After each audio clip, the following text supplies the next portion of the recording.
आश्रमातून निघायला आज तिला बरीच रात्र झाली होती.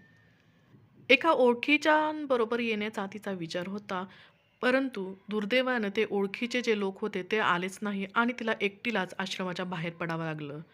रात्रीची वेळ होती आणि कुठलंही वाहन तिला मिळेना आणि तिला बसस्टॉपवरती बसची वाट पाहत उभं राहावं लागलं. रात्रीच्या वेळी त्या बसस्टॉपवरती कोणीही नव्हतं. पूर्णपणे सुनसान रस्ता होता. तिच्या लक्षात आलं की एक व्यक्ती तिच्याकडं रोखून बघत आहे. ती खूप घाबरली.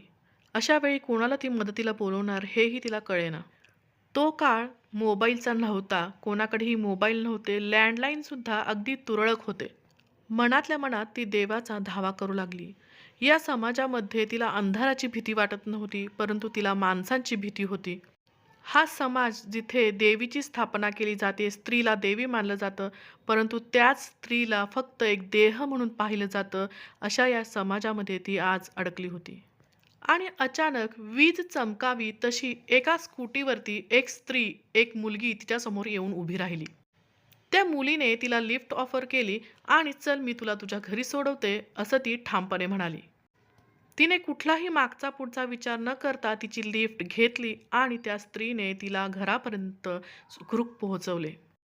घरी पोहोचताच तिने त्या स्त्रीकडे, स्कूटीवालीकडे पाहिले, तर तिच्या चेहऱ्यावरती एक अनोखे चैतन्य तिला दिसले, एक तेज दिसले आणि एक स्मित हास्य दिसले.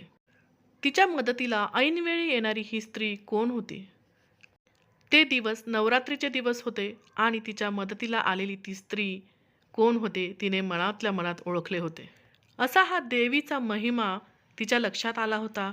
नवरात्रीच्या दिवसांमध्ये साक्षात देवी तिच्या मदतीला धावून आली होती. ती आई, ती अंबाबाई कधीही कुणालाही निराश करत नाही. ती नेहमीच तुमच्या मदतीला तयार असते.